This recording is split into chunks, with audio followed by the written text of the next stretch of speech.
ராமர் நீதி தவறாத அன்பான அரசராக ஆட்சி செய்தார். அவர் தினமும் நீதிமன்றத்தில் அமர்ந்து மக்களின் பிரச்சனைகளை கேட்டு நீதி வழங்குவார். ஒரு நாள் ராமர் அன்றைய பிரச்சனைகள் அனைத்தையும் கேட்டு முடித்தார். பின் நீதிமன்றத்தின் அன்றைய பணிகளை முடித்து கொள்வதற்கு ஆயத்தமாகிக் கொண்டிருந்தார் ராமர். அப்போது அவரின் அன்பான சகோதரர் லட்சுமணரை அழைத்த ராமர், வெளியில் சென்று இன்னும் யாராவது காத்திருக்கிறார்களா என்று பார்த்து வரச் சொன்னார். லட்சுமணர் வெளியில் சென்று சுற்றுமுற்றும் பார்த்துவிட்டு திரும்பி வந்து, வேறு எவரும் இல்லை, இன்றைய நீதி விசாரணைகள் முடிந்துவிட்டன என்றார். அதற்கு ராமர் லட்சுமணரிடம் சொன்னார், நீ திரும்பவும் வெளியில் சென்று பார்த்து வா, எவரேனும் காத்திருக்கக்கூடும் என்றார். லட்சுமணருக்கு ராமர் கூறியது சற்று வினோதமாக இருந்தது. அவர் அப்போதுதான் வெளியில் சென்று பார்த்துவிட்டு வந்திருந்தார். ஆனால் ராமர் மீண்டும் பார்த்து வரச் சொன்னார். அதனால் லட்சுமணர் மீண்டும் வெளியே சென்று பார்த்தார். அங்கு எவரும் இல்லை. பின் லட்சுமணர் உள்ளே வருவதற்காக திரும்பினார். அப்போது மிகவும் வாடிய முகத்துடன் ஒரு நாய் அங்கு அமர்ந்திருந்ததை கண்டார் லட்சுமணர். அந்த நாயின் தலையில் ஒரு காயம் இருந்தது. உடனே லட்சுமணர் அந்த நாயை பார்த்து, நீ இங்கு காத்திருக்கிறாயா என்று கேட்டார். அதற்கு நாய் பதில் பேசியது, ஆம், எனக்கு ராமனிடமிருந்து நீதி வேண்டும் என்றது. லட்சுமணர் அந்த நாயிடம், சரி உள்ளே வா என்று அந்த நாயை நீதிமன்றத்திற்குள் அழைத்துச் சென்றார். உள்ளே சென்ற அந்த நாய் ராமரை கண்டு தலை வணங்கியது. பிறகு அந்த நாய் ராமரிடம், ராமா, எனக்கு நீதி வேண்டும். காரணமே இல்லாமல் என் மீது வன்முறை நடந்திருக்கிறது. நான் எதுவும் செய்யாமல் அமர்ந்திருந்தேன். அப்போது சர்வார்த்த சித்தர் என்ற ஒருவர் வந்து என் தலையில் குச்சியால் அடித்துவிட்டார். எனக்கு நீதி வேண்டும் என்றது. உடனே ராமர் சர்வார்த்த சித்தர் என்ற பிச்சைக்காரரை அழைத்து வரச் சொன்னார். ராமர் அவரிடம் கேட்டார், உன் பக்கம் உள்ள கதை என்ன? இந்த நாய் காரணமே இல்லாமல் நீ அதை அடித்ததாக சொல்கிறது என்றார்.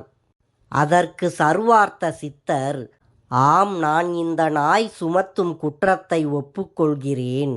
என்னை பசியும் கோபமும் எரிச்சலும் ஆட்டி படைத்தது. அப்போது இந்த நாய் நான் செல்லும் வழியில் அமர்ந்திருந்தது. அதனால் நான் காரணமே இல்லாமல் என் எரிச்சலாலும் கோபத்தாலும் இந்த நாயின் தலையில் அடித்தேன். நீங்கள் விரும்பும் தண்டனையை எனக்கு வழங்கலாம் என்றார் அவர். ராமர் இந்த பிரச்சனையை தனது அமைச்சர்களுக்கும் அவைக்கும் முன்பு வைத்து, இந்த பிச்சைக்காரருக்கு என்ன தண்டனை வழங்கலாம் என்று கேட்டார். அதற்கு அவர்கள் இதை பற்றி சிந்தித்துவிட்டு, இது ஒரு மனிதரும் நாயும் சம்பந்தப்பட்ட மிகச் சிக்கலான வழக்கு. அதனால் சாதாரணமாக நமக்கு இருக்கும் சட்டங்கள் இதற்கு பொருந்தாது. ஆனால் அரசராக இதற்கான தீர்ப்பை வழங்குவது உங்கள் கடமை என்றனர். ராமர் இப்போது அந்த நாயை பார்த்து, நீ என்ன சொல்கிறாய்? நீ ஏதாவது ஆலோசனை தர விரும்புகிறாயா என்று கேட்டார். அதற்கு உடனே அந்த நாய், ஆம், என்னிடம் இவருக்கு ஏற்ற ஒரு தண்டனை இருக்கிறது. இவரை கலிங்கர் மடாலயத்தின் மடாதிபதி ஆக்கிவிடுங்கள் என்றது. அந்த காலத்தில் கலிங்கர் மடாலயம் வட இந்தியாவின் மிகவும் பிரசித்தி பெற்ற மடாலயமாக இருந்தது. ராமரும் அப்படியே ஆகட்டும் என்று சொன்னார். அந்த பிச்சைக்காரர் மடாலயத்தின் மடாதிபதியாக நியமிக்கப்பட்டார். பின் ராமர் அவருக்கு ஒரு யானையை தந்தார். தனக்கு கிடைத்த தண்டனையில் குளிர்ந்து போன அந்த பிச்சைக்காரர் யானையின் மீது ஏறினார். பின் அவர் மிகுந்த சந்தோஷத்துடன் மடாலயம் நோக்கி யானை சவாரியில் பயணமானார். இதை கண்ட அமைச்சர்கள் ராமரிடம், இது என்ன மாதிரியான தீர்ப்பு? இதெல்லாம் ஒரு தண்டனையா? அந்த மனிதர் மிகவும் சந்தோஷமாக இருக்கிறாரே என்றார்கள். அதற்கு ராமர் அந்த நாயை பார்த்து, இப்படியொரு தண்டனையை அந்த மனிதருக்கு கொடுத்ததற்கான காரணத்தை விளக்கமாக சொல்ல மாட்டாயா என்று கேட்டார். அதற்கு அந்த நாய் கூறியது, என் முற்பிறவியில் நான் கலிங்கர் மடாலயத்தின் மடாதிபதியாக இருந்தேன். நான் ஆரம்பத்தில் எனது ஆன்ம நலனுக்கும் மடாலயத்துக்கும் எனக்கு இருந்த உண்மையான அர்ப்பணிப்பு உணர்வால்தான் அங்கு சேர்ந்தேன்.